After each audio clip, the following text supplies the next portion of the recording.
And we got horror games I could easily survive. Part 3. Said this before. When it comes to scary entertainment, horror games got it.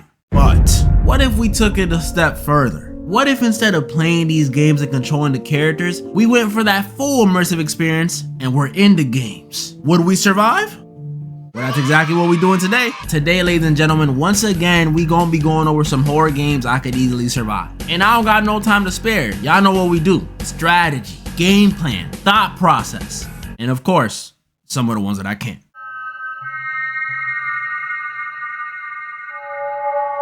Fear Family. A lot of y'all may know that I've gone over this series before, but in case you don't know it, Fears to Fathom is like any other horror game series, except these games are based on true stories. And not like The Conjuring based on a true story where they exaggerate everything, like a pencil will fall and they'll be like, it was a demon! Nah. I'm a fan of this now, the Conjuring now that. I'm a fan. Even though they do overdo it a little bit, I am a fan of them. It is what it is. I'm talking real stories with real events submitted by real people. And that makes these games automatically way scarier than other games. Last time I went over one of these, I did Carson House, which is about, spoiler alert, about your pet ex breaking into your crib and trying to kill you. I know, relatable. So this time I decided I'll go over the latest installment of the series, Fears to Fathom, episode 5, Woodbury Getaway. In this one, we play as this girl who's planning a cabin trip with her buddies, and since it takes place in 2007 and Airbnb didn't exist yet, they rent this cheap spot through a website like back in the good old days. But on the way up there, stuff gets a little weird. First off, one of the two friends that was coming on the trip with you starts running late, so you're stuck alone with your other friend, which you may be like, oh, how was that bad? The other friend is a dude, which wouldn't be a problem if he wasn't a dude who clearly likes you. Yeah, and he's not so discreet about it either. He's one of those, where my hug at dudes. Type of dude to smell the top of your head when he hugs you and stuff. So, you know. Top of your head is okay. I don't think I ever did that before. I'm more, I be back then. I just like, where my hug at? I don't be like trying to smell their heads. I don't know. I can't remember. It's been so long. That's already bad. Then the area the cabin is in, the locals are just weird. And I'm not even saying that because they're all chopped. Like, they're nice, but weirdly nice. Like, you know what I'm talking about? That ever happened to y'all? You go to another state or city and everyone there just seems off. That junk is scary. I remember one time I was in Pennsylvania visiting a friend and we stopped at the mall and it was the weirdest thing. I'm in the mall, right? And these dudes walking past me are like smiling at me and greeting me and stuff like, ugh. I thought I was in the mall, not Chick-fil-A, bro. Keep it pushing. And just when you thought it couldn't get any weirder for our main character, when they arrive at the cabin, they find the owner of the crib just chilling there. Yeah, like imagine your Airbnb host is just kicked up at the spot you rented talking about some, oh, my bad, I was just fixing the sink. Like, are we serious? This is what 99 a night gets us? Or at least that's who they thought was the owner of the crib. Because after our friend leaves to go get our other friend who was running late, we're left alone with this host. And after we receive a message from the host while he's right in front of us, we realize this guy is not the host. Yup, Woodbury Getaway is about a stranger infiltrating your cabin without you even realizing it. Which is kind of like the last one we did, but he was already in there, so it's different. But yeah, that's what we're dealing with this time. And I'm gonna be honest, this is just too easy. You telling me my opposition in this one is an old man who— Yeah, I'm saying, like, yo, it's an old man, Brody. You really think I'm finna be afraid of this sucker? Brody, I hit the gym. I work out. I wait for something like this. I really was the MC until I became the official side character. And I'm honored. Let's go. Let's be honest, is homeless. He's illegally staying in someone else's crib. He's homeless. And what? Has a hammer for a weapon? Oh, please. At least the one from the last game was a meth head, so she had like, some extra durability. But this dude is a regular. Matter of fact, I'ma save myself the time and the energy and do what the girl should have done when she found out this guy was a phony. If I was in this, the second I get a text message from the actual host while this phony host is right in front of me, I'ma simply be like, excuse me, let me go to the bathroom real quick. And I'm texting my weirdo friend to come back immediately. He gonna come rushing back because, he like me or whatever. And at the same time— Nah, I'm fine. I'm sorry, if the owner texts me, bro, we hooking. I'm like, yo, so who this guy? So it's, there's someone like person, pretending to be you, right? We hooking. I'll tell the actual host to call the cops just like in the game. And after that, it'll be happily ever after. I'll be Gucci Kabuchi. Energy saved, time saved, and I didn't even break a nail. Nah, we ain't surviving this. Hey, Brody. She tall.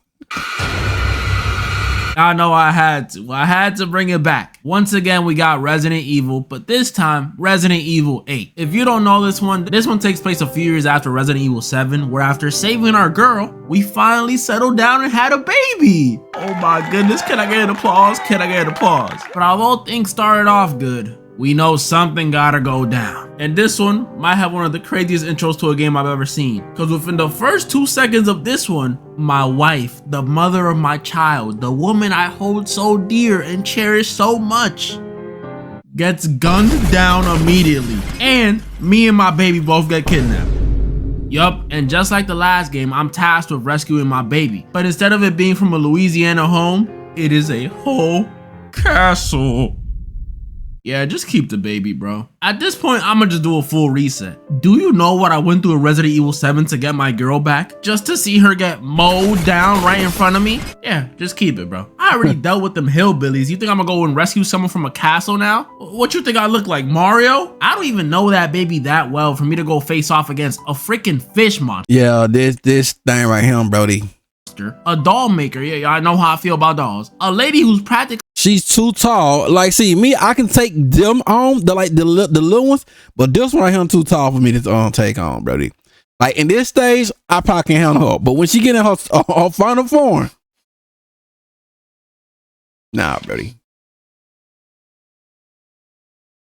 a vampire, which I don't mind this one that much. And no joke, a dude who can manipulate. Oh, yo, I like, yo, this dude's tough, Brody. This dude right here tough. Metal. Yeah, they got me facing off against freaking Magneto. And that ain't even including the little minions running around and the final boss. Keep the baby, bro. I'm surviving. Yeah, just keep the baby, Brody. I'm not gonna hold you. This one. I'll move to Jamaica and just start over. Day by Deadlight. Now this game is probably the most different one out of all of them. Yeah, it's a survival game like the rest where you're being chased by a killer. But the thing about this game is these dudes got everybody and their mama on the roster. Yeah, I'm talking Chucky, Michael Myers, Ghostface, Leatherface, Pinhead, Pyramid Head, Jigsaw, the Ring Girl, Freddy Krueger, a Xenomorph, and a Demogorgon. Like, are we serious? A Demogorgon? Y'all already had a Xenomorph. And to make things worse, this is already on top of their very own roster of killers. This is ridiculous. Like, how am I supposed to hang? I know my strategies be elite, but if these dudes jump me, I won't even have time to think. But luckily for me, the game isn't played like that. In the game, yeah, there's hella killers, but you face them one at a time. So with this knowledge, now do I stand a chance?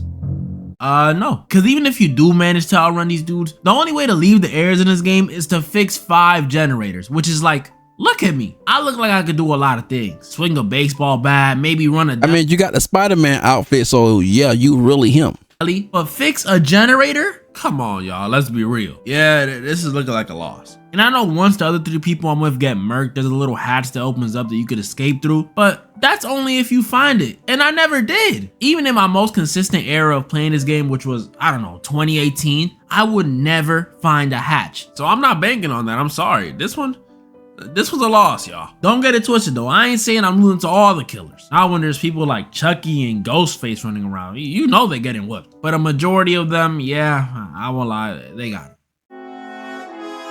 Oh, I love this right here, Brody. Yo, this don't want to be in there, but it's tough. $10, bro. I'm not gonna lie, this may sound crazy, but this might be my favorite horror game ever. So be prepared for the yap. Until Dawn is a decision-based horror game where we this is dope. This is a dope game right here, Brody.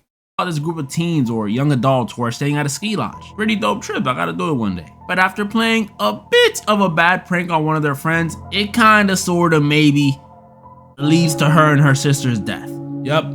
bodies never found. But it's not over, because after these tragic losses, they get the bright idea to come back again the next year. Yeah, 2 of their closest friends die because of them, and instead of calling it quits, they're like, so we bringing Uno next time, or? But this time when they returned to the lodge, stuff was different. Because this time there was not 1, not 2, but 3 potential killers after them. Who are they and why are they doing it? I'll get to that in a second. And with no power in the crib or service on their phones, they have to try and survive until dawn. So yeah, this won't be easy, but I always find a way. Before I even get to my strategies though, and yes, strategies, because I have multiple, I gotta make a few things clear when it comes to what we're facing in this game. Because when I said we're going up against 3 potential killers, I kinda lied, Because in the game, 2 of the killers ain't even like really killers. They're more like misunderstood. One is Josh, who's the brother of the sister that died because of the prank. And to me, if he actually did want to murk the whole cast, except Sam and Chris, I'd understand. You think you're just gonna indirectly kill my sisters and it's gonna be peaches and roses? Nah. Still, I wouldn't want him to, but I'd understand. Instead though, he takes on this Fugazi Jigsaw personality to prank them back. And the other is the flamethrower guy, who is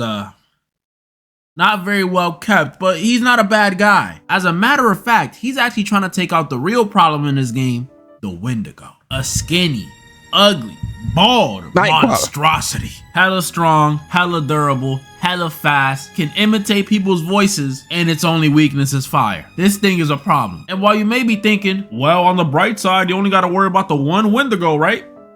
There are 14 of these things. Not just all roaming around. I don't want to make it seem that crazy. But if I made the wrong choices and ran into the wrong building, I could run into them. So yeah, this just went from difficult to extremely difficult. But I think I'll be good. I mean, not to brag, but I'ma brag. I got the good ending on my first run of the game. Yeah. I did abandon Emily in those mines though. Point is though, I got this. Alright, so we already know that in the game, I'm gonna have to deal with at least one of these lanky dudes. But TBH, I'm not even thinking about that. Cause part of my first strategy is realizing all this stuff only started happening after that dang prank. If you ain't know, all this stuff only happened because the main cast of the game pretty much pranked her friend Hannah by convincing her that the guy she wanted, Mike, was down to get down, if you get what I'm saying. But when she got in the room and found out it was a setup, she ran out the lodge, leading to her sister running after her and both of them, dying. And this junk pisses me off to this day, cause bro, talk about over dramatic. I understand they pranked you, you were humiliated, you were embarrassed, but running out into the snowy woods with no coat during a blizzard? What you think? You in a movie? Oh, here he goes blaming the victim. Is Hannah really that innocent though? Really? I'm not saying what happened to her was deserved. I'm not saying that. But that guy she liked wasn't like some rando or something. It was one of her best friend's boyfriend. And I can only speak for guys. I don't know if ladies got something like this. Y'all can let me know if y'all do. But guys have a rule for these situations. And it goes something like this.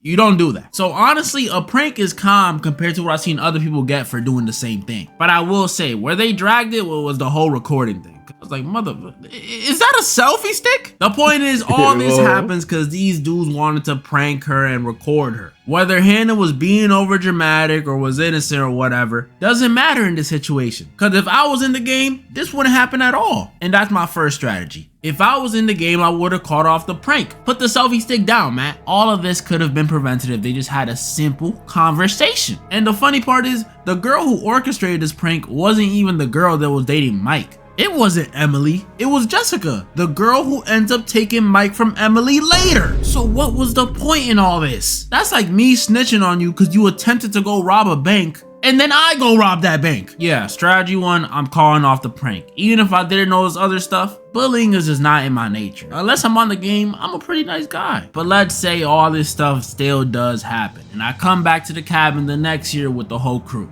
How am I gonna deal with Josh playing Fugazi Jigsaw and a Wendigo? Well, that's also pretty simple. Here comes my second strategy. We know that Josh only got a chance to play Psycho Killer so well because he was left alone with only 2 people. But if I'm there, not a single person is leaving that crib on my watch. It's true. I don't care how bad Jesse and Mike want to get one in or how bad Emily wants to get her bag. No one is leaving the lodge until we get them lights on. Once we do, they can go die in the mines or on the mountain if they want to. But until then, ain't no one leaving. And with everyone forced into the crib, Joshua over here won't risk doing any of that stupid jigsaw stuff. Oh, but what about the Wendigo? You don't even gotta worry about that. because this plan kills 2 birds with 1 stone. Because after we get the lights on, the Wendigo won't even come near the crib. Why? Well, because from what we know, they only hunt at night. Meaning, the light during the day Until dawn. probably affects their vision. Meaning, a huge source of light like this house would be a turn off for the Wendigo. Meaning, we good. Wendigo gonna have to hold another L. She ain't eating me. It's just that easy, y'all. It really is.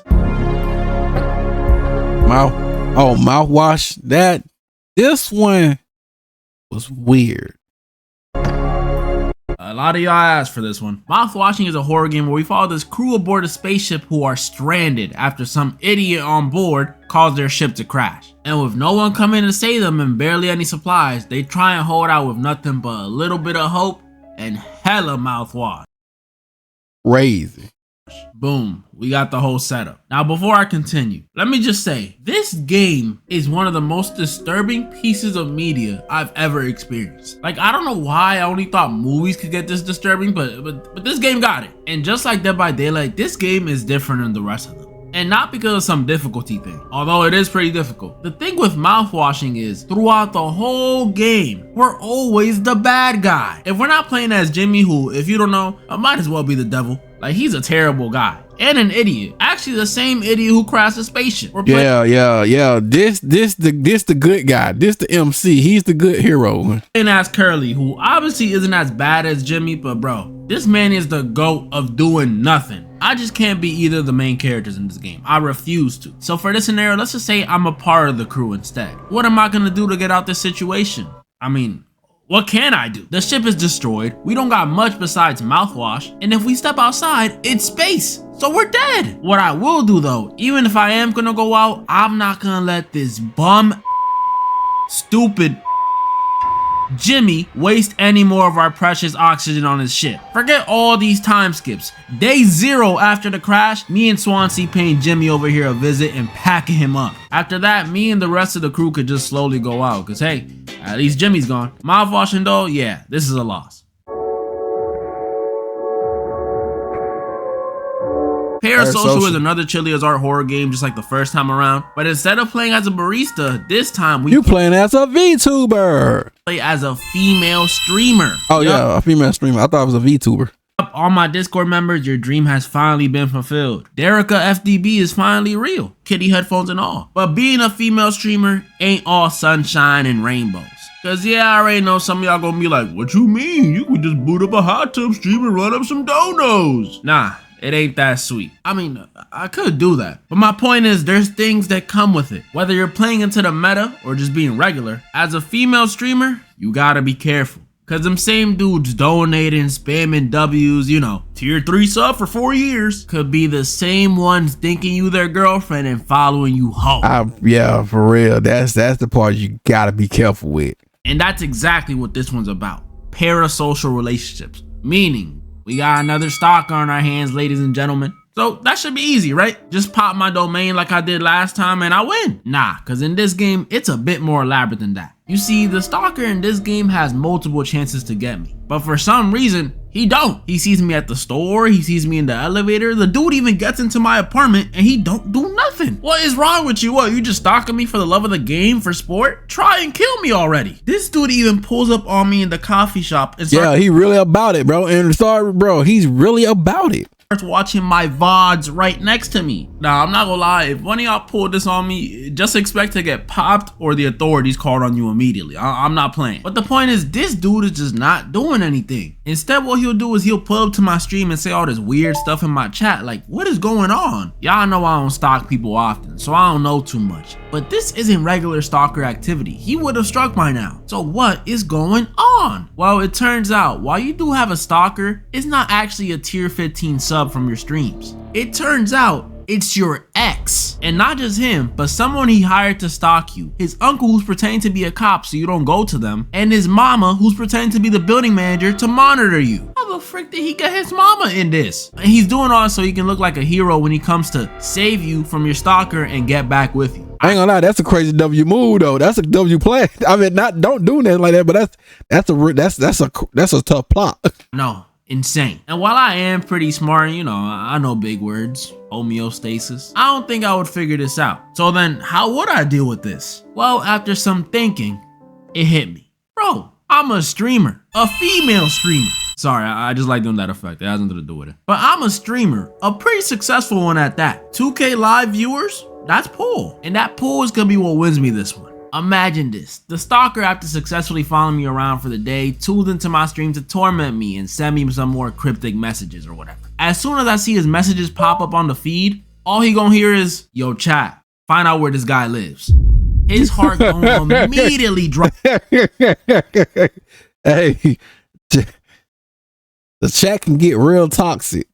Up to his ankles. And considering my viewers are Japanese, I have no doubt they'll find every drop of info about this man. And that ain't even racist. Japan got one of the highest average IQs, so back off. In fact, they'll find so much info that my ex will have no choice but to call off his little ruse. And then he'll leave me alone. No violence, no bloodshed, just a little intimidation of one of his employees, and he'll realize the power this VTuber holds. Only downside is I'll probably get banned if I'm streaming on somewhere like Twitch and lose my livelihood for a little. And before you say, oh, but you could just tell me you were being stalked and felt unsafe.